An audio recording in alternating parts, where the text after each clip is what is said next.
El Pablo Cotarelo, de l'Observatori del Deute de la Globalització, i després tenim a la Mònica Vargas Collazos, que és una de les representants de la campanya contra el TTIP. Comentar-vos que en un principi el Pablo ens parlarà sobre el model gasístic i la Mònica ens parlarà, per una banda, de la campanya que s'està portant a terme en contra d'aquest tractat de lliure comerç i, sobretot, intentarà donar-li una mirada i una perspectiva de cap a on anem a nivell de futur, què podem fer davant d'aquest tractat. També us volia dir que abans el Pablo ho ha esmentat, que la part que feia referència al model gasístic havia de venir un altre company de l'Observatori del Deute de la Globalització, que és Alfons Pérez López, però no es troba gaire bé.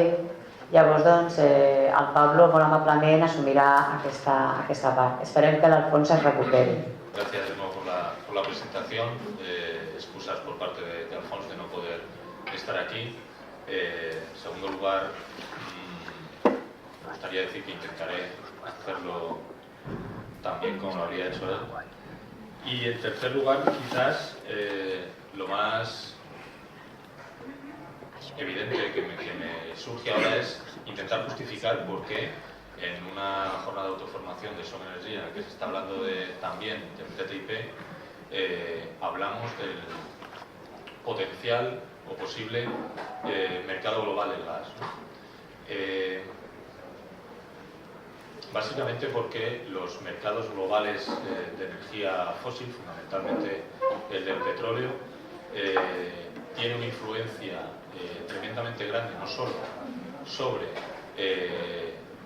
la economía energética, no solo sobre el mundo energético, sino también sobre la economía mundial. Nos parecía interesante que en relación con los tratados de libre comercio y el cuerpo ideológico y normativo que envuelve de alguna manera a este tipo de tratados, bueno, pues se está promoviendo también un mercado global del gas que de alguna manera va a tener unas características que intentaremos explicar a continuación, y ciertos elementos tanto a este lado del Atlántico como al otro lado del Atlántico y en el resto del globo, ¿no? Bueno, después de esta pequeña justificación que de alguna manera intenta también no solo relacionarlo con los tratados de libre comercio, sino también con el modelo energético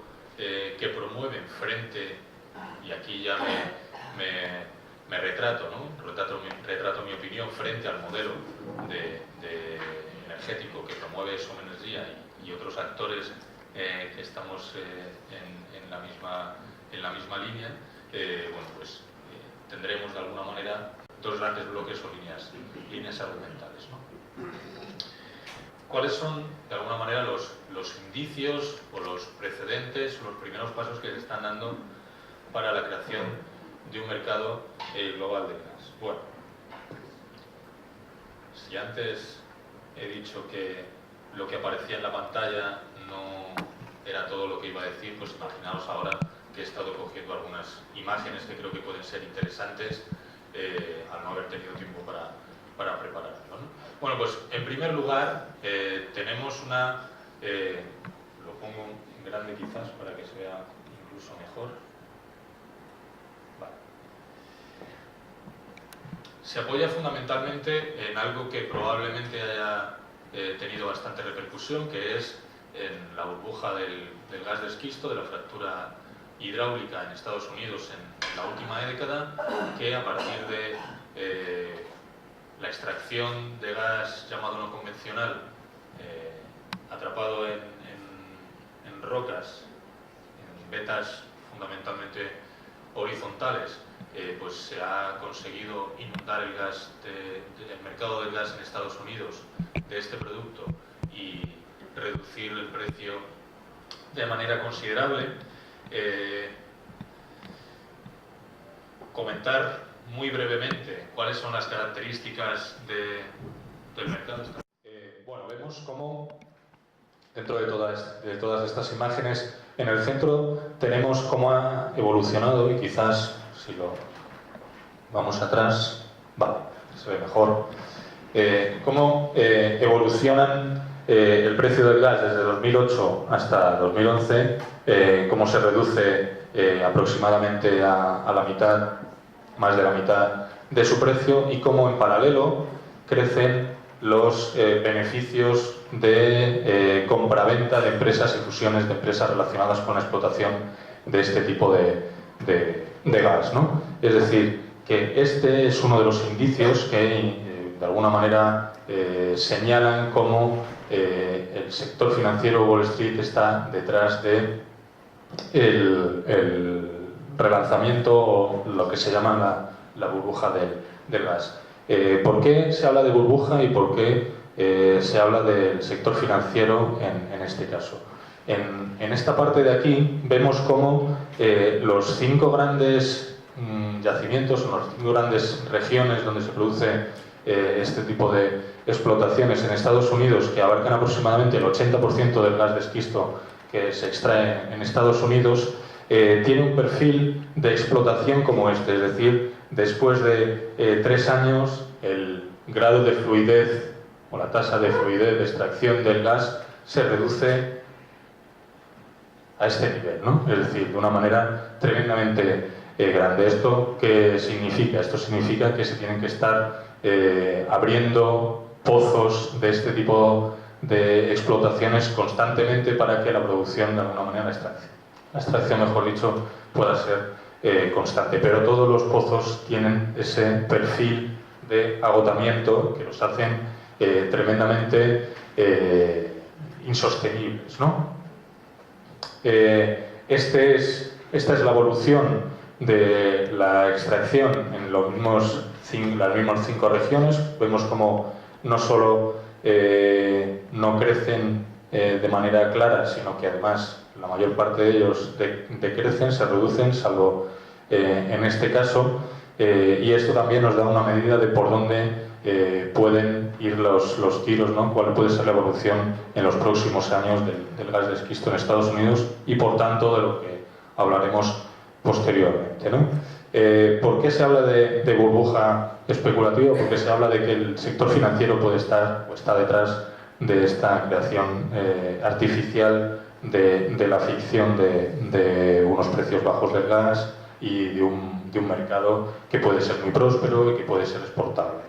Bueno, fundamentalmente porque se están empezando ya a dar casos como estos que aparecen aquí, como empresas o filiales de empresas que se están dedicando a la propia explotación están teniendo pérdidas muy importantes, no así los actores financieros que invirtieron al principio en esas empresas para que de alguna manera pusieran en marcha toda la maquinaria, y sin embargo ahora mismo los actores financieros que comenzaron invirtiendo se han salido del mercado y las empresas productivas están teniendo bueno, pues este tipo de pérdidas como las que aparecen en la pantalla, ¿no? BG Group, una depreciación de activos de 1.300 millones de dólares, Shell, pues 3 trimestres consecutivos de malos resultados, y Chesapeake, que son las principales empresas de este sector, también con una venta de activos de una cantidad, de una cuantía muy importante. Es decir, que, bueno,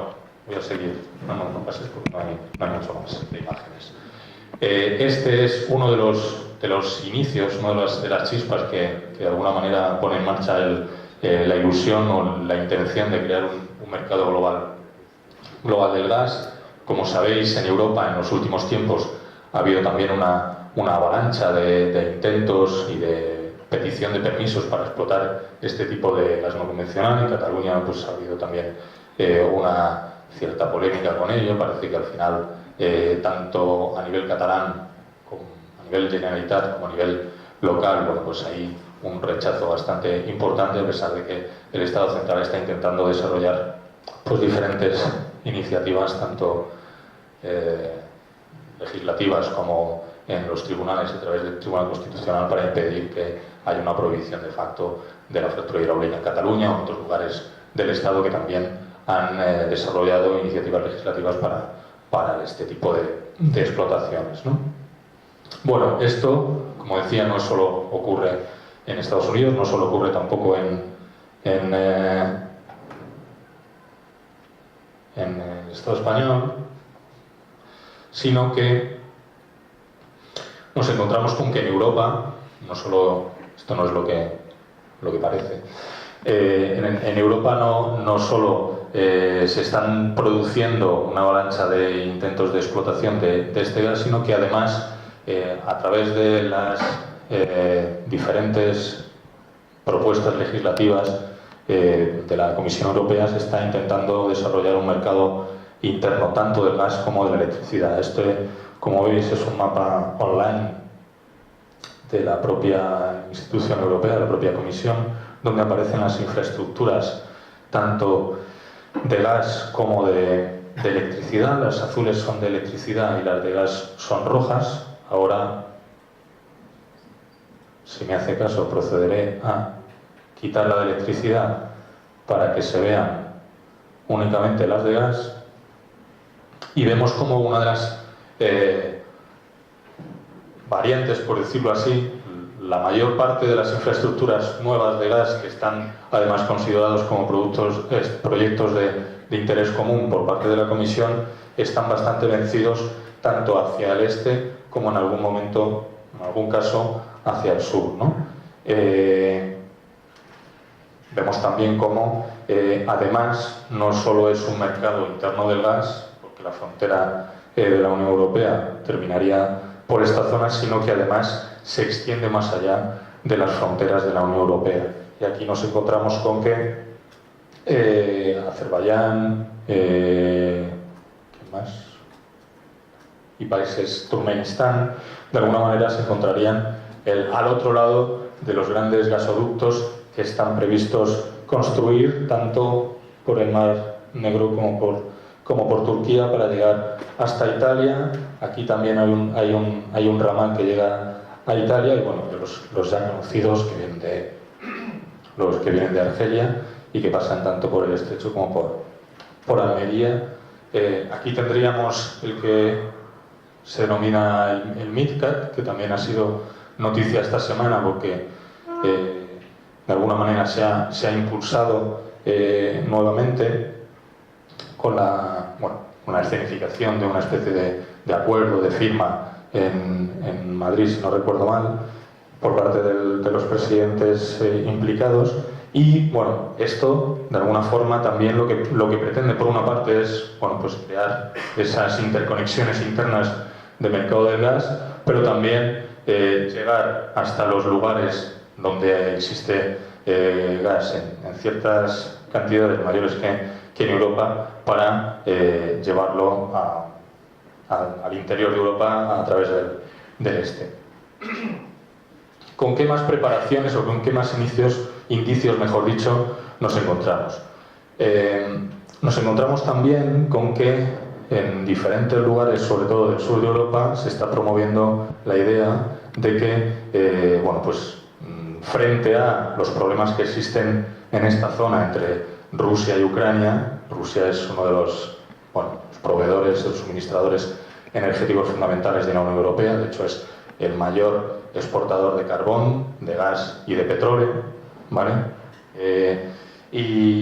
Frente a esos problemas, de alguna manera, en algunos lugares del sur de Europa se está promoviendo la idea de que podría ser lo que se llama el nuevo hub del gas, ¿no? El nuevo lugar donde todas las infraestructuras estarían centradas para que el gas entrara por ahí, ¿no? Y uno de las promociones, por decirlo así, es esto de aquí, ¿no? El Estado español.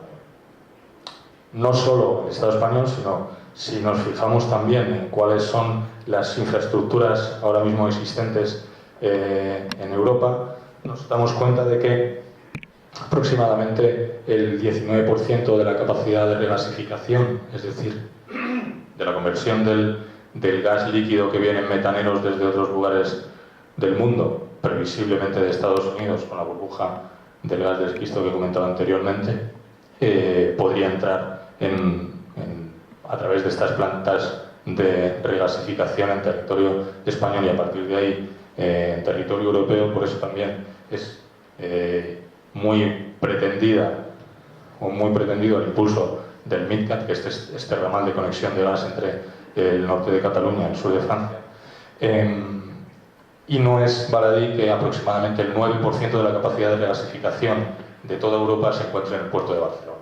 Es decir, que Cataluña podría ser potencialmente uno de los lugares donde se promoviese que fuese la entrada de un posible mercado del gas global que fuera alimentado, entre otros, por el gas de esquisto de Estados Unidos.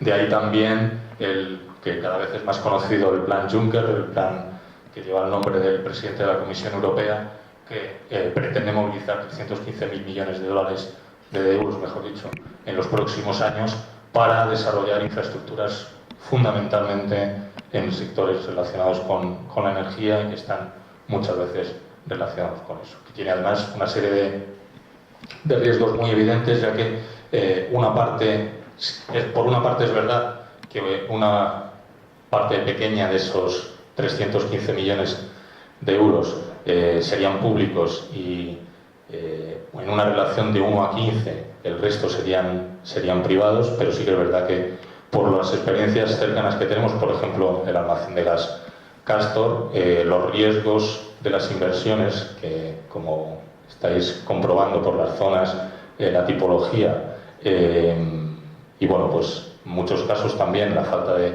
demanda de gas tienen un riesgo bastante alto. Bueno, como decían, los riesgos serían asumidos por el sector público y en último lugar por los ciudadanos, como está pasando por ejemplo con el almacén Castor, que después del fallido intento de almacenar gas en las costas de Tarragona y Castellón, bueno, pues vamos a tener que pagar, si no lo evitamos, el coste de esa infraestructura y la indemnización a la empresa promotora, entre ellas ACS, la empresa del gran presidente del Real Madrid, Florentino Pérez,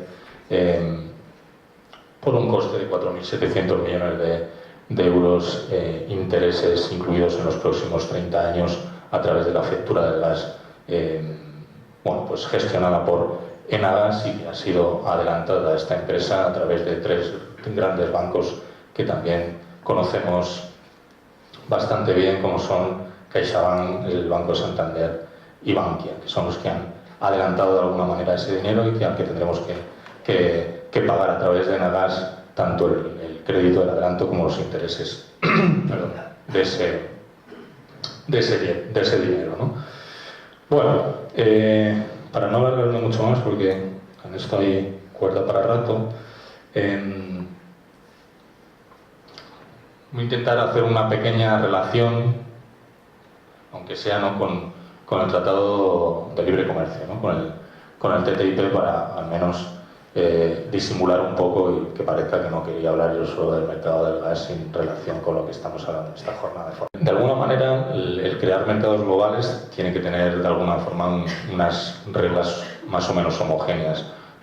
Como hemos visto anteriormente, como he comentado anteriormente, una de las características de los tratados de libre comercio es la homogenización de la legislación, tanto no solo comercial, sino también ambiental, de salud, de derechos laborales, etcétera, para que pues todos los actores que quieran funcionar en ese mercado puedan hacerlo en las mismas condiciones en todo el territorio. Claro, en un mercado global el territorio de juego es todo el mundo, con lo cual el territorio de juego en el que se tendrían que modificar y homogeneizar las legislaciones y las normas y los estándares, evidentemente serían en todo el mundo, teniendo en cuenta, como comentaba en la primera intervención, que algunos de los estándares son más estrictos en la Unión Europea que en otros lugares del mundo. Por ejemplo, en Estados Unidos, sobre todo en lo relacionado con lo físico, por decirlo así, ¿no? Con los derechos laborales, ambientales, etcétera, no tanto así en relación con la regulación financiera en algunos casos. Bueno, pues es evidente que estaríamos ante una pérdida de calidad de vida por una parte y democrática por otra, ¿no? Bueno, ¿cuáles podrían ser además algunas de las consecuencias potenciales de un mercado global del gas más allá de las que he comentado ahora, ¿no? Bueno, lo que estamos viviendo, o el antecedente más cercano de algo parecido, es el mercado global del petróleo. Todos sabemos o por lo menos hemos oído hablar en alguna ocasión de las fluctuaciones del precio del petróleo, del control por parte de algunos actores, de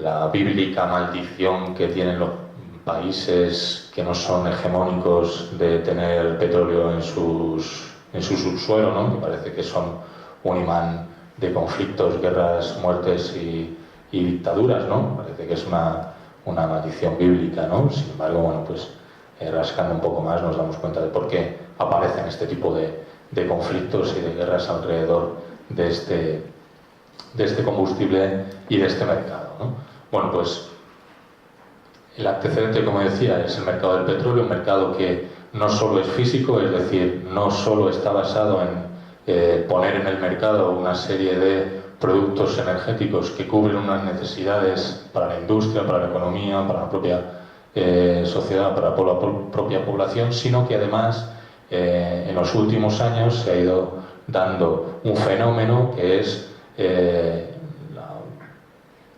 introducción en los mercados financieros de productos relacionados con el petróleo, ¿no? Y se habla ya del petróleo y del mercado del petróleo no como un producto físico, sino como un producto híbrido, mitad físico, es decir, mitad material energético, materia energética, y mitad financiero, ¿no? Mitad, bueno, pues un producto con el que se especula y con el que se gana dinero sobre dinero en los mercados tanto de futuros como en otros mercados de derivados, ¿no?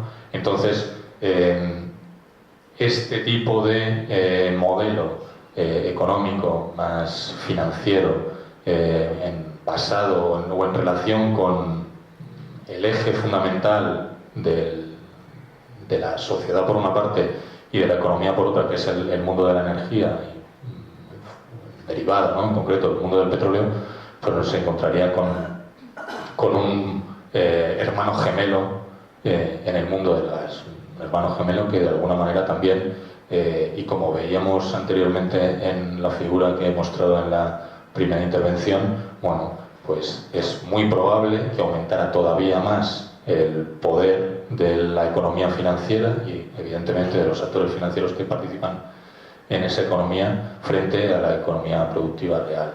Eso evidentemente promueve un modelo centralizado energético, promueve una toma de decisiones alejada de la población, alejada de lo local, un alejamiento también de las necesidades reales, ¿no? de las personas en todo el mundo, y además también sirve o podría servir como herramienta o como arma geopolítica, ¿no? Una cosa muy concreta, y con esto acabo, porque si no se me está yendo la gente,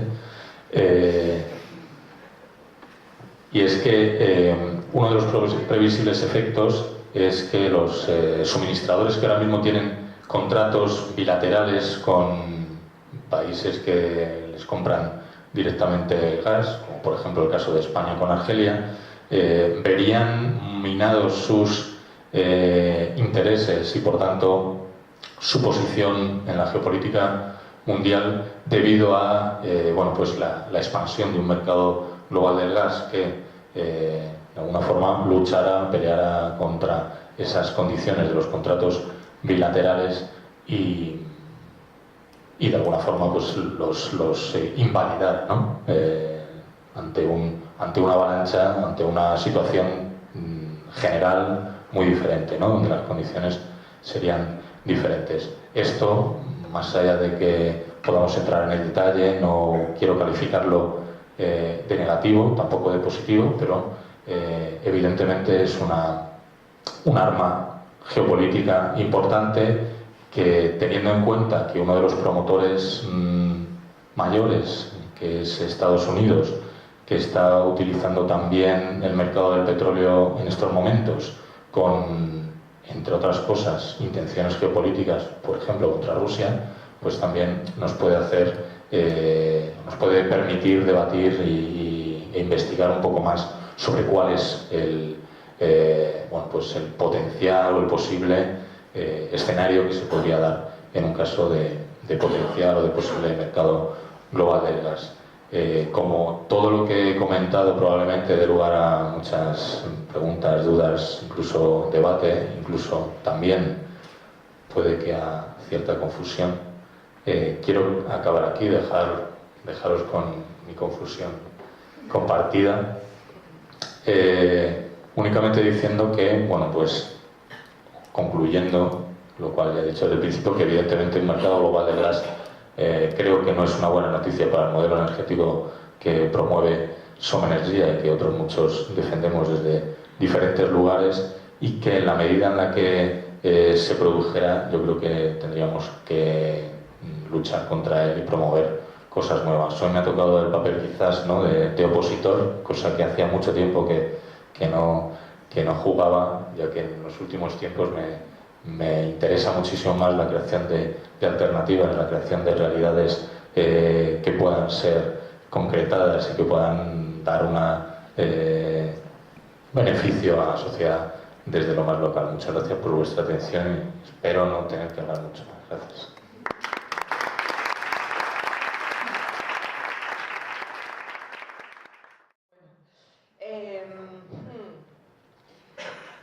A mi m'ha agradat molt el que ha apuntat el Pablo i que anava també a apuntar l'Alfons. Però jo vinc d'un país que té les segones reserves més importants de gas d'Amèrica del Sud, després de Venezuela, que és un país que ja sabeu molt ric, no? Tant en petroli com en gas. No? Jo vinc de Bolívia. I llavors al meu país van fer algunes guerres de cara al gas, que es van anomenar les guerres del gas, no? Des del 2003, precisament en relació, i estava entenent molt, a partir de la teva intervenció, estava entenent molt algunes coses. No? Si us fixeu, per exemple, no és tan... Bueno, a veure, per poder especular financerament heu de tenir, com que és apostar per la pujada o la caiguda d'un preu, sí? I guanyar diners amb això vol dir especular financerament, no? Si voleu especular financerament, necessiteu que els preus estiguin fluctuant de forma constant, és evident que dic, no? Però, si no està liberalitzat aquest mercat, és molt més difícil d'especular. I ara, el que han fet els Estats Units, i es va relacionar amb la guerra al gas a Bolívia 2003, és que hi havia un projecte de transport del gas líquid, de petroli, fins a Califòrnia, des de Bolívia. I el tema és que físicament és molt important i crida molt l'atenció, perquè abans no es podia fer això. Abans les relacions gasístiques entre dos països estaven determinades per la construcció d'un ducte. Per exemple, el meu país, Bolívia, té relacions gasístiques amb Brasil i amb Argentina. Això vol dir que hem construït un gasoducte que ha costat molts diners i que ens vincula directament amb aquests països i que surten dels camps de gas. Llavors jo no puc decidir ara, escolta'm, ja no vendré a Brasil, sinó vendré a l'Equador. No, jo tinc, no? És com, sí? És molt clar, crec, no? Llavors, però quan ho transportes, o pots liquefar i després regasificar el gas per transportar-lo en aquests vaixells tan grans, no? Pots jugar. Fins i tot et pots guardar el barco fora del port un bon moment per especular materialment amb el gas. Llavors, canvia molt. I aquesta nova tecnologia, si entenc bé, ha començat als anys 2000, més o menys. Llavors és molt recent. I jo crec que aquest tema que ha apuntat el Pablo és precisament molt important perquè permet, alineat amb una liberalització dels preus del gas, llavors una falta de control popular sobre els preus d'algo tan important per la nostra vida, com és el gas i l'energia, això s'alinea molt amb els tractats de lliure comerç com el TTIP. I són coses que tenen una base física. I Som Energia, per a mi, és important perquè correspon a una actuació sobre una de les bases físiques del capitalisme. Una de les bases físiques d'aquest sistema. Llavors, la vostra actuació és molt important. Ara comentaré fent relació també a Amèrica Llatina. I no és perquè vingui d'allà, sinó perquè hi ha coses que estan passant aquí a Europa, i per això jo em sento cada vegada més a casa, para bien o para mal, hi ha coses que estan passant aquí a Europa que ja ens han passat a nosaltres. I això, molta gent que ha desenvolupat els sistemes de solidaritat, per exemple, amb les lluites a Amèrica Llatina ho sap. no? De tractats de lliure comerç, us recordeu, ja en parlàvem fa 10 anys, no? Que eren els de Mèxic, sí? Els de Mèxic, els de Centroamèrica, no? Més recentment els del Cono Sur, etc. No? Però hi ha aquesta part. Llavors, d'Amèrica Latina, què hem tingut? Hem tingut un cicle de rotació del capital que es pot apropar molt de la nostra realitat aquí, que és molt senzill. La idea és, el capital inverteix, no? I tu t'endeutes. Tu t'endeutes, t'està donant diners i tu t'estàs endeutant. T'endeutes per construir megainfraestructures. Sí? I una vegada que les has construïdes, aquestes infraestructures, es poden liberalitzar i el capital privat pot passar a controlar-les. Sí? I com arriba a fer això? Pues fent palanca amb el deute, perquè tu t'has endeutat i llavors ets dèbil. I si ets dèbil, et poden exigir i et poden dir les austeritats, no sé si us comença a sonar el que dic, no? Les austeritats, etc. Llavors has de vendre això, has de vendre això, has de vendre això perquè estàs endeutat i has de pagar el deute, sí? Llavors has de vendre aquestes coses públiques que tu has, per les quals tu t'has endeutat, no? Per desenvolupar-les. Llavors, què passa? Prenen el control amb la privatització de moltes empreses públiques, prenen el control de sectors que són estratègics, no? Com l'energia, per exemple. I una vegada que el capital controla aquests sectors estratègics, podem passar a la tercera fase de rotació del capital, que és el comerç, són els tractats de lliure comerç. Per exemple, quan parlem d'importacions de petroli, no? O de gas entre Argèlia i l'estat espanyol, no és el govern espanyol el que està comprant aquest gas. Això ho hem d'entendre, són empreses privades que estan fent comerç, no? O sigui, les relacions comercials no són entre països, les estadístiques les tenim per països, però qui controla i qui fa beneficis amb això són empreses, capital privat, no? Llavors, quan pensem en comerç, també hem de pensar en això, perquè, com veurem, una de les principals argumentacions, hi ha tot un sistema argumentari de defensa del TTIP, d'aquest tractat que hem parlat tant aquest matí, i dins d'aquesta argumentació ens diuen que hem d'anar en compte amb els xinès, amb Xina, no? Perquè què passa amb Xina? Xina està creixent i llavors nosaltres, els civilitzats europeus, ens hem de, perdoneu que posi les cometes, però és que és veritat, ens hem d'aliar amb els Estats Units, que també són, no? Com el món civilitzat s'ha d'aliar davant Xina. Per què? És que Xina viola els drets humans, no? És que Xina està competint i pot destruir les nostres economies. I també allà hem de mirar una miqueta, no? Posar una mirada crítica, dir, vale, qui està competint tant qui? No? I on situem nosaltres, els ciutadans, i la nostra realitat. No? Bueno, llavors, aquest mirall, podem mirar Amèrica Llatina com un mirall trencat, no? Si voleu, pot ser en termes dels tractats de lliure comerç que allà ja s'han firmat, un gran referent és el de Mèxic, Estats Units i Canadà, el TLC-CAN.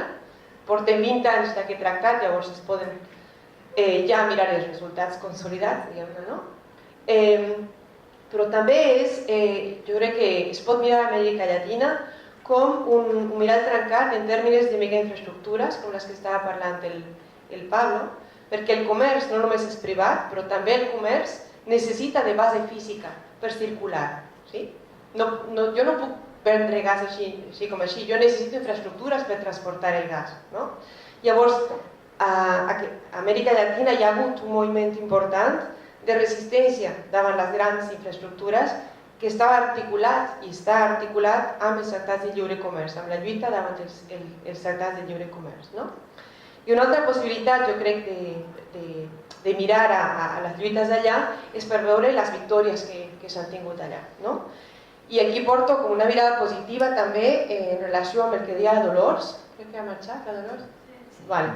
Bueno, però si no l'heu escoltat aquest matí, és que acabeu d'arribar, ella deia, però és que sí es pot aturar aquest tipus de coses, no? El que passa és que, bueno, depèn de nosaltres. Llavors, a Amèrica Llatina estan aturats aquest tipus de tractats, com el TTIP.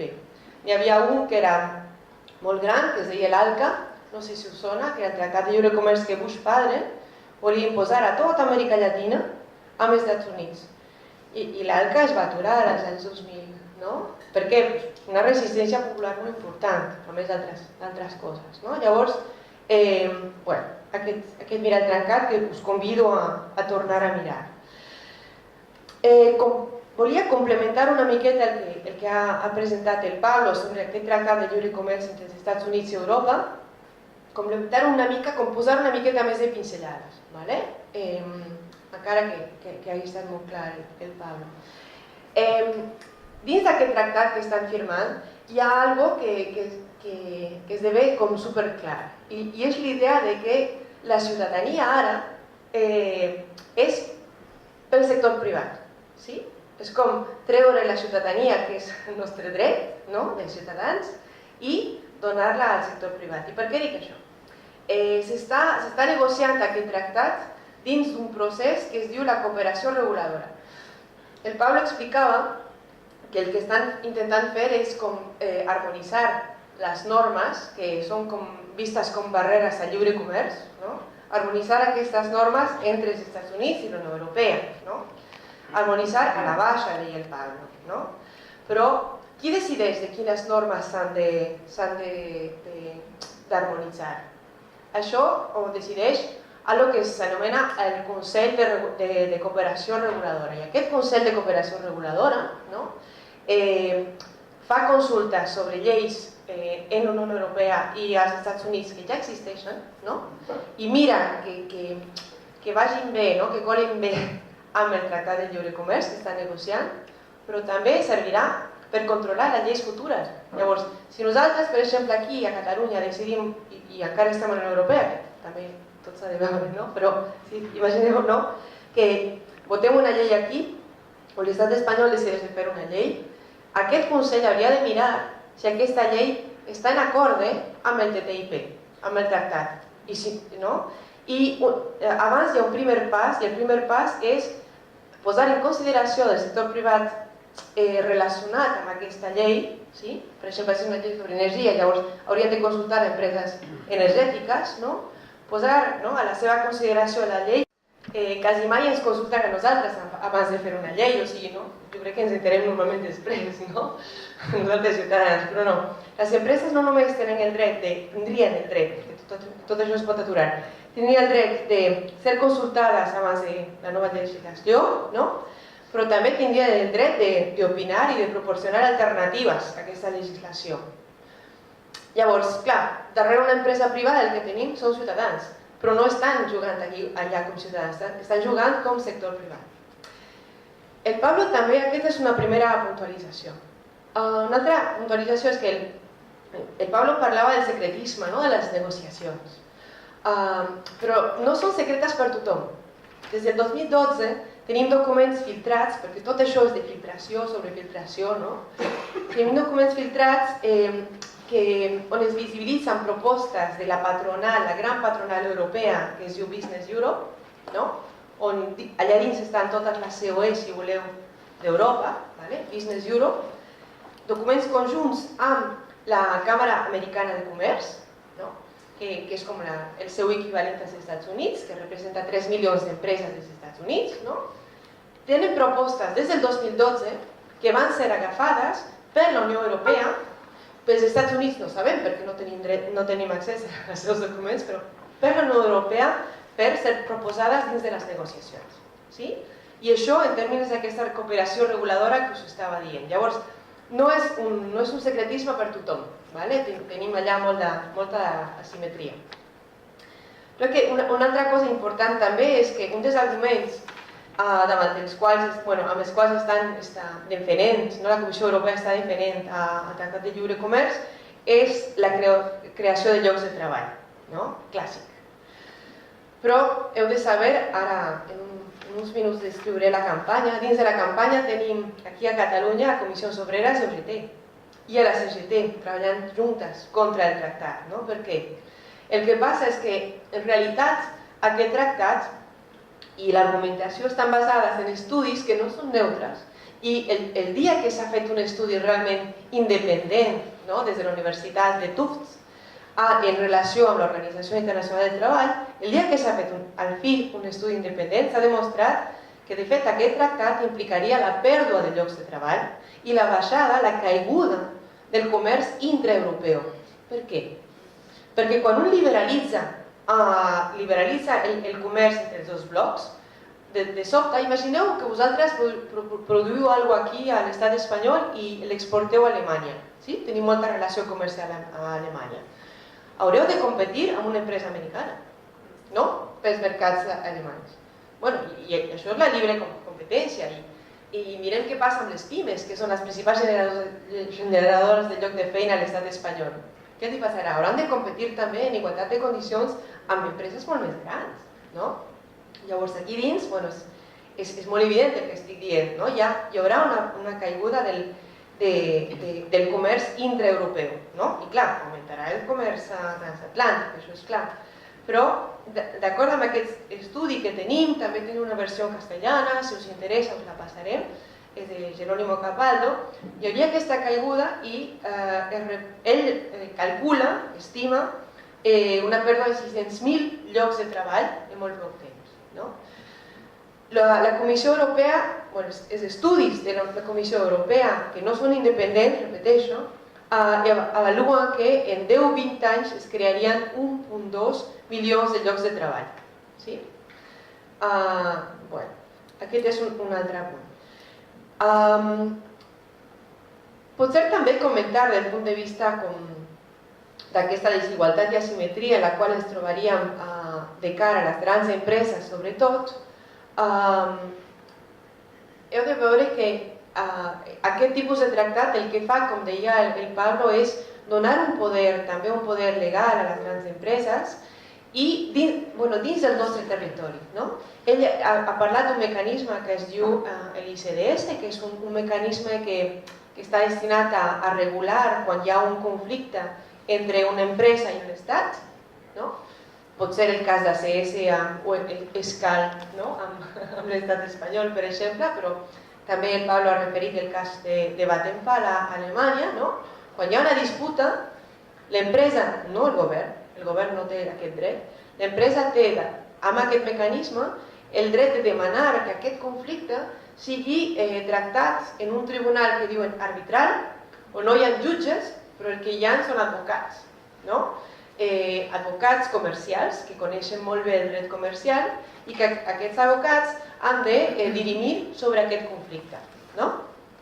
El que comentava. Llavors, des del punt de vista energètic, aquí podríem imaginar tranquil·lament que nosaltres aquí votem, per exemple, tenim una moratòria amb el fracking, però si hi ha una empresa que vol fer fracking acá, una empresa dels Estats Units o de Canadà que vol fer fracking aquí, per què no tindria el dret de fer? O sigui, per què una legislació catalana l'hauria d'aturar l'actuació d'aquesta empresa? Amb el TTIP aquest tipus de coses es poden discutir. Llavors ja tenim aquesta desigualtat en la relació amb les empreses. Hi ha un punt també, jo crec, important, és que el que estan fent amb el TTIP és privatitzar la solució dels conflictes. Us estava dient que es poden crear tribunals arbitrals, etc. Que de fet ignoren completament el fet que ja tenim òrgans de gestió de la justícia aquí i als Estats Units. Llavors, el que passa és que tot això passa a ser privatitzat. Un altre punt, la conclusió que podem tenir de tot això és que finalment el que s'acaba és acabem amb una pèrdua de sobirania, una sobirania sobre les lleis que nosaltres demanem i també sobre la gestió del nostre territori, la gestió de la nostra energia, etc. Jo continuo una mica amb les males notícies, però després us dono de bones.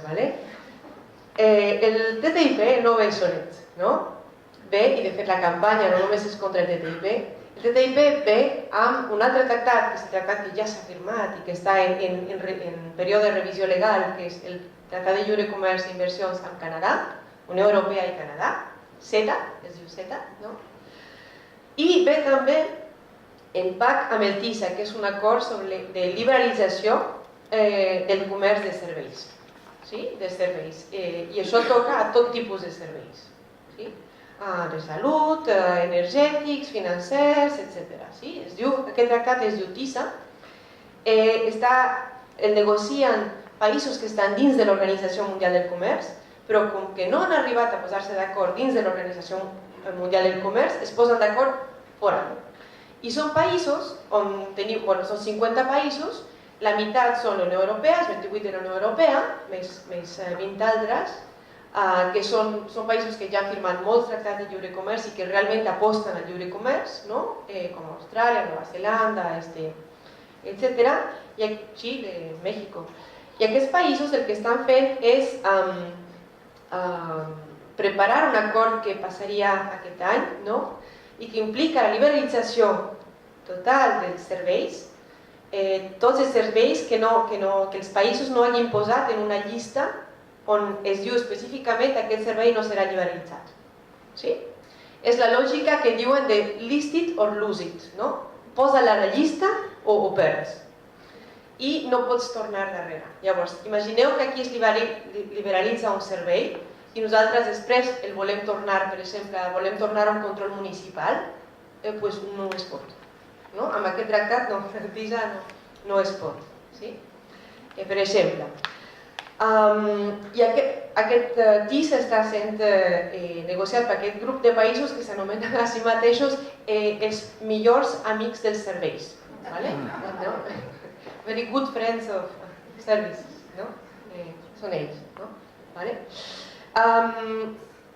Potser aquí dir que, evidentment, això ho negocia la Unió Europea i nosaltres no tenim molta informació, no sé si molt de vosaltres heu escoltat parlar del TISA.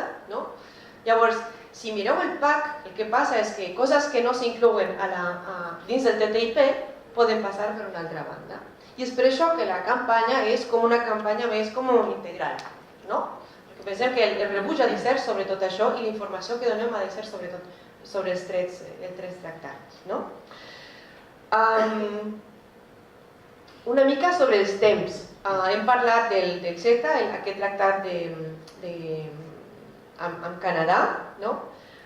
Fins al juny serà un tractat de revisió legal, com l'he dit, i després, a finals del 2015, hauria de ser votat pel Consell Europeu, on teniu representants de cada país.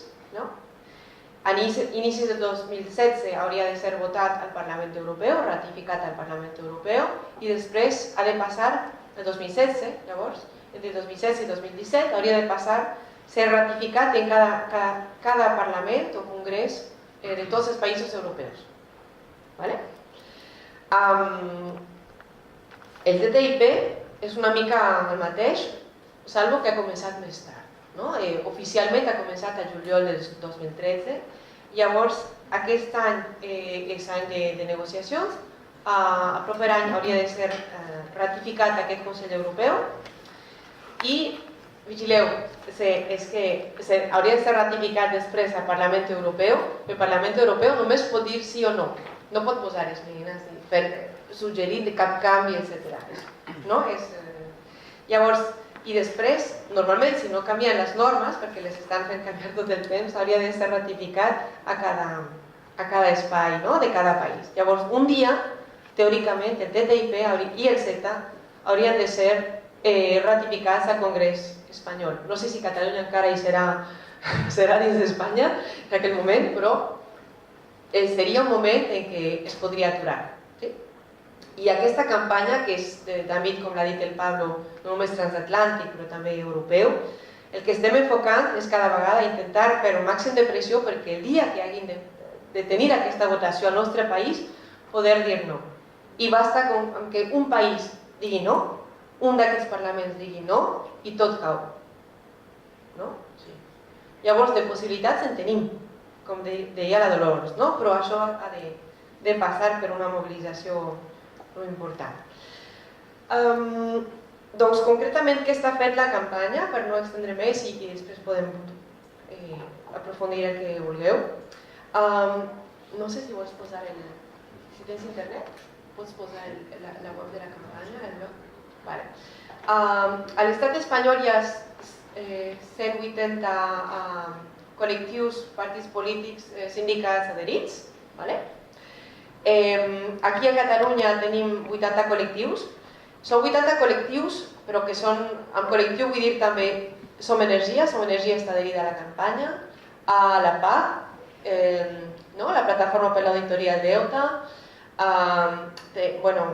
el que us deia, Comissions Obreres, UGT, CGT, també tenim la majoria d'ONGs i d'organitzacions petites que treballen en àmbits de cooperació, etc. I també tenim alguns partits polítics. Aquí, petit parèntesi, tant CiU com el Partit Popular i el PSOE no han permès que es consulti a la població. El dia que el tema del TTIP s'ha debatut al Congrés espanyol i que es plantejava fer un referèndum, una consulta per veure què en pensem, aquests partits es van oposar. Llavors podem imaginar una mica on van.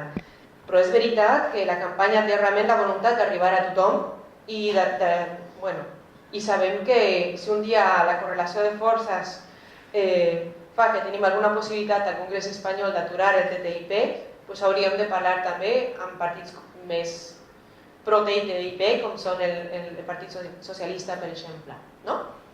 Després, si voleu més detalls sobre quin partit fa què, també podem parlar. Llavors, aquesta campanya catalana amb 80 col·lectius, el que està fent, entre altres coses, tenim un ritme de xerrades d'una mitjana de 3 per setmana a molts llocs de Catalunya, llavors hi ha una feina guapa de difusió, jo crec. Estem fent una campanya de firmes, allà l'Elisa té les fulles, no sé si al sortir voleu donar un petit cop de mà amb això, és només, o fins i tot si voleu prendre alguna fulla amb vosaltres i fer-la firmar, seria supermaco. Fins ara tenim més d'un 1,5 milions de firmes a Europa i les fem fins a octubre, llavors hem de moure sobre això. Cada dimarts a nivell europeu hi ha una campanya de Twitter per fer pressió com gota malaia sobre els eurodiputats. És veritat, com s'ha dit aquest matí, que hi ha una feina també dins del Parlament Europeu d'intentar aconseguir un màxim d'informació, encara que sigui molt difícil. Tenim un dia d'acció global al qual us convidem i us convidem a fer accions com Som Energia també, encara que hi haurà una manifestació que volem massiva 18 d'abril des de les 5 de la tarda aquí a Barcelona. I serà un dia d'acció global, vull dir, perquè també als Estats Units, a Europa i a diferents països d'Amèrica Llatina s'estaran fent coses i volem que sigui tot com en sintonia. També tenim una campanya d'emocions als ajuntaments. A 11 de març el que veia és que s'han aprovat 21 mocions a tot l'estat espanyol. A Catalunya en 8 ajuntaments, com són Gavà, el Prat, Montcada de Reixac, Rubí, bravo per Rubí, Santa Coloma, Gramenet, Blanes, Barcelona encara no, però esperem que aviat. Però 21 a tot l'estat espanyol i allà s'estan movent les coses. I potser la darrera coseta és que ens estem reunint una vegada per mes, més o menys, i realment la idea és com que no és arribar a una nova lluita i donar el missatge de, escolteu, deixeu l'energia, deixeu la lluita per l'habitatge digne, deixeu les vostres lluites i veniu a la nostra, no és aquesta la idea per res, però realment pensem que el TTIP és com un tsunami, que el que pot fer és, com es deia aquest matí, barrer el conjunt dels nostres esforços per arribar a un món més just. Llavors el que només volem dir és poseu en l'agenda, poseu en la vostra agenda aquest tema. Informeu-vos i informeu a la gent sobre els impactes que pot tenir aquest tema, estudiem-lo junts, amb la poqueta informació que tenim, l'impacte que pot tenir aquest tema sobre el vostre quotidià, sobre la vostra lluita, sobre el vostre esforç, el vostre grup, etc., el vostre sector.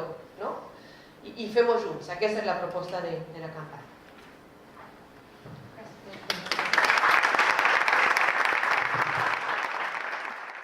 Moltes gràcies, Pablo, per donar-nos també molta informació i sobretot per donar-nos esperança i donar-nos també idees específiques de coses que es poden fer. Llavors, si us sembla bé, obrim la part de torn de paraules i com que tinc el micro, començaré jo, si us sembla, a fer un abús de poder. M'ho permeto. I jo només volia preguntar-vos, és una triple pregunta de qui, és a dir, qui forma aquest Consell de la Comissió Reguladora, qui forma aquest tribunal, que també està decidint si algun estat està vulnerant part d'aquests tractats internacionals i impedint aquest procés de fer negocis. I també l'altra seria quins són els països que estan darrere, que són tan amics dels serveis que els volen privatitzar. Llavors seria aquesta triple pregunta de qui.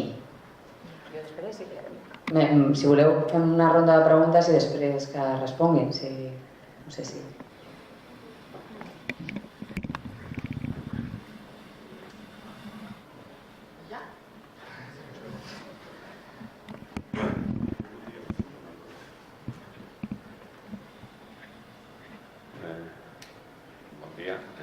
Només és preguntar, ara, després de les eleccions municipals, hi ha un ajuntament que decideix que vol remunicipalitzar el servei de distribució d'electricitat, la xarxa d'aquest ajuntament, que vol fer un procés per remunicipalitzar-la.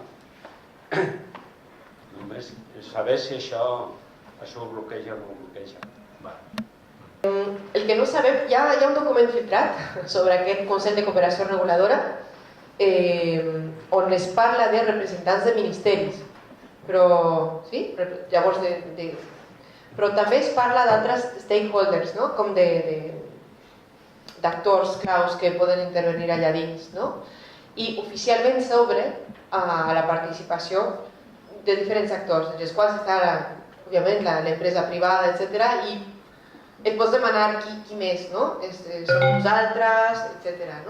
Però encara no se sap amb molta claretat perquè s'està negociant justament ara, però el que s'ha filtrat era com el mandat i la proposta europea basada en el que us deia abans, les propostes de Business Europe i la Cambra Americana de Comerç. Llavors podem pensar que no negociaran tant en favor de la participació popular.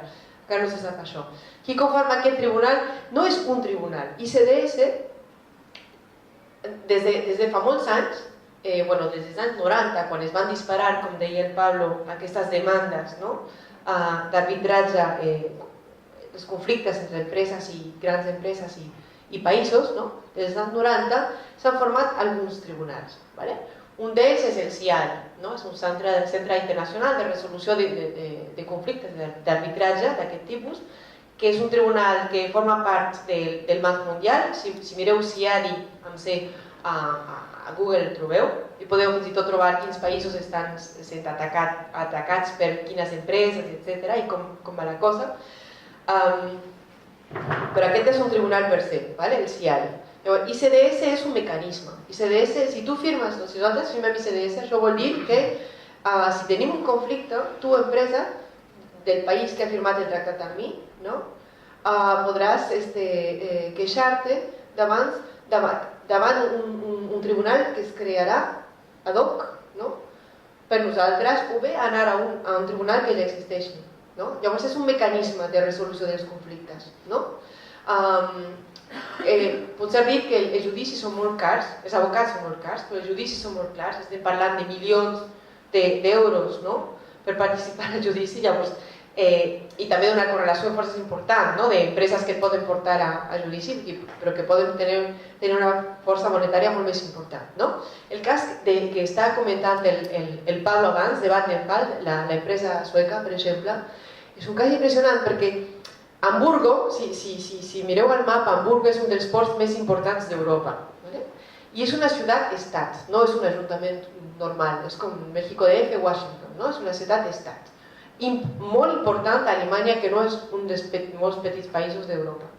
Alemanya, Hamburgo. Llavors, aquest estat s'està enfrontant, es va rebaixar les seves demandes, perdre fins i tot, una primera vegada fa 3 anys davant d'aquesta empresa sueca, llavors va tornar darrere la seva política de protecció de l'aigua I Alemanya, ara amb l'altra central nuclear, amb aquesta queixa, s'estaria enfrontant a la pèrdua de, ens deien l'altre dia a Brussel·les, fins i tot 6.000 milions d'euros.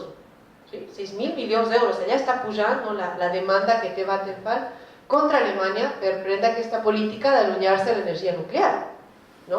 Perquè el que fan les empreses és que demanen no només pèrdues per les pèrdues que poden tenir, que estan tenint si tu nacionalitzes o tens una política que...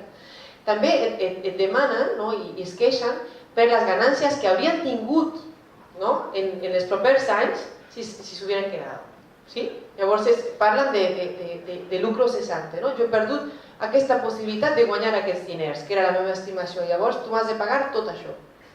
O la queixa és per tota aquesta quantitat. Llavors, ja està. Y sobre... ¿Tú vas a responder? Sí, para responder a la pregunta de la distribución eléctrica, primero tendríamos que saber cuál es el campo de juego ahora mismo, ¿no? Y el campo de juego ahora mismo es bastante irregular, por decirlo de una forma suave, ¿no? ¿Por qué digo que es irregular? Primero porque, como hemos visto antes en el mapa que he mostrado, que si el territorio está repartido en la distribución eléctrica como grandes feudos, como veis, pues las empresas que se reparten la red de distribución son esas 5, fundamentalmente las 3 más grandes son las principales. Esto, que en principio en un servicio público como es la electricidad, después los cambios normativos de la liberalización, debería estar, según todas las lógicas de la administración pública, en régimen de concesión, ¿no? Unas infraestructuras que después de la liberalización se conceden a una serie de empresas que las explotan y se benefician de alguna manera de ellas, las gestionan, etc. Bueno, en el caso de España esto no es así. Una concesión tiene unas condiciones de calidad de suministro, etcétera, pero también unos plazos, y esto en España no sucede.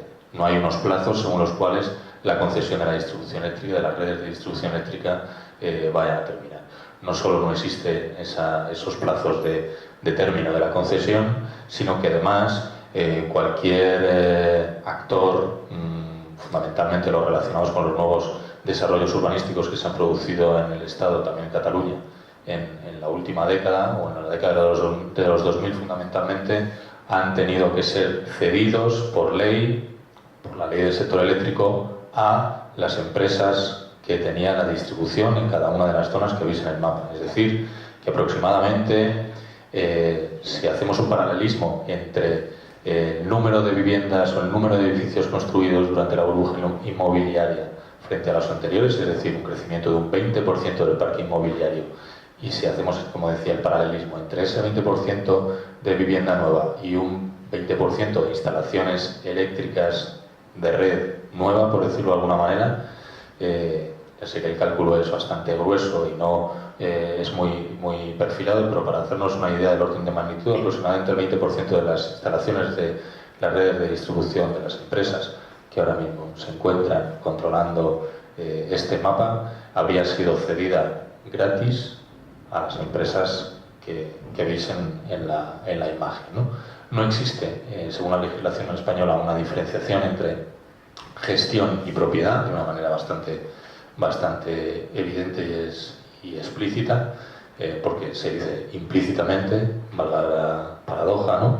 Y en estos momentos los intentos por municipalizar de alguna manera la red de distribución son bastante difíciles, ¿no? Nos encontraríamos con al menos un par de escenarios. Un escenario sería la compra de una parte de la red de distribución en un municipio, y esto en principio debería ser siempre a expensas de que el propietario, en este caso Endesa en Cataluña, quisiera vender. Normalmente, si alguien quiere vender es porque le has ofrecido un precio tremendamente alto o porque la instalación no se encuentra en buen estado. Relacionado con esto, la segunda opción que nos plantearíamos sería la expropiación. La expropiación no puede ser llevada a cabo por la administración local, ni siquiera por la administración autonómica, sino más bien o solamente es competencia exclusiva del Estado central. con lo cual bueno, pues también nos encontramos ante un escenario bueno, relativamente poco probable. Otro escenario imaginativo podría ser crear redes paralelas, cosa que también está prohibida porque una de las condiciones del monopolio natural que aparece ahí, una de las definiciones del monopolio natural es que solo puede haber una línea en el territorio que cubra una serie de necesidades. No puede haber líneas en paralelo pertenecientes a diferentes actores económicos, a diferentes propiedades, ¿no? Con lo cual nos encontramos ante un escenario relativamente o realmente complicado. También hay que decir que en el último año y medio hemos estado desarrollando ideas para intentar hacer este escenario un poco más optimista o más positivo para la capacidad de gestión por parte de los municipios, por parte de la ciudadanía y, bueno, pues alguna opción. Pero básicamente, a nivel legal, todas las ideas convencionales, mainstream, que aparecen de alguna manera en los medios y que te pueden decir por parte de las empresas, del gobierno y de las instituciones, es lo que he comentado anteriormente, de una manera evidentemente más edulcorada, pero básicamente las opciones de municipalización son bastante reducidas en el escenario actual.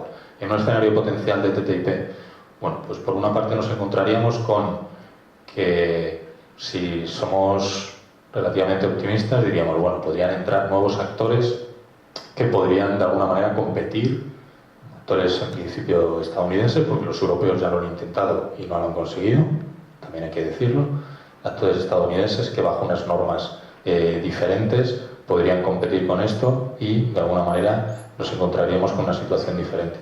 Claro, habría actores diferentes, pero evidentemente si fueran estadounidenses, incluso europeos con poder, no nos encontraríamos en un escenario muy favorable a la municipalización de la red de distribución. Como hemos comentado anteriormente, también parece que todo el marco normativo, el enfoque, incluso el marco general, ¿no?, de lo que viene siendo la liberalización, donde al final son los actores más poderosos que concentran más capital los que terminan llevándose el gato al agua en este tipo de contextos, no parece muy viable que el TTIP o los tratados de libre comercio promovieran una municipalización o fueran favorables o pudieran poner el campo y las reglas del juego para que eso fuera más fácil que en estos momentos, con lo cual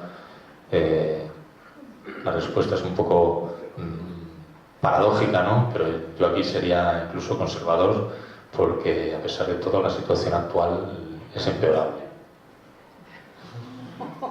I el que passa, si voleu, és que alternatives fora d'aquests tipus de tractats hi en tenim, però dins és més complicat, no? Per exemple, si voleu crear un nou servei, amb TISA neix automàticament liberalitzat. Per què? És que no era la llista de serveis descartats de la liberalització. Però és que no existia, és igual, no? Sí. Bueno, i perdona, Aurora, tu estàs demanant quins països són els superamics dels serveis? Llavors, Estats Units, la Unió Europea, tota, més Austràlia, Canadà, Xile, Xina, Taipei, Colòmbia, no, Xina no, perdó, no, Taipei xino, el Taipei xino, Xina no, precisament no, perdoneu, Chinese Taipei, no sé, vale, Taipei, Colòmbia, Costa Rica, Hong Kong, Islàndia, Israel, Japó, Corea, Mèxic, bueno, la República de Corea, clar, Mèxic, Nova Zelanda, Noruega, Panamà, Pakistan, Perú, Suïssa, Turquia. Aquests són els superàmits. Municipalització de l'energia, clar, no es pot remunicipalitzar una cosa que mai ha estat municipal. Això és la primera qüestió de concepció. Algunes petites. No, però em refereixo que era estat espanyol. I tot i que l'horitzó que ha explicat el Pablo no sigui molt esperançador, sí que podem promoure altres qüestions, com per exemple l'autoconsum. En principi, la nostra legislació, ara per ara, ens permet fer l'autoconsum. Llavors, és a dir, que si no passa per xarxa, com a mínim sí que podem fer aquesta producció d'energia i autoconsumir-la. Vull dir que algunes opcions n'hi ha, no? Sí, bueno, las opciones no las he querido desgranar mucho porque no estaba dentro de la pregunta, pero también la semana que viene desde la Sasa por la Soberanía Energética publicaremos o haremos público la propuesta para las elecciones municipales, que entre otras cosas incluirá esto.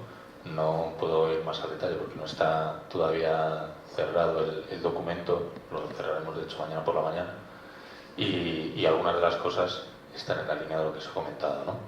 Sí que es verdad que en algunos lugares de Europa los procesos de municipalización o remunicipalización de la tasa de distribución han tenido éxito, como en algunos lugares de Alemania, fundamentalmente el año pasado, pero evidentemente no tenían las restricciones o las condiciones o las limitaciones legales y regulares que he comentado anteriormente que existen en el Estado español, ¿no?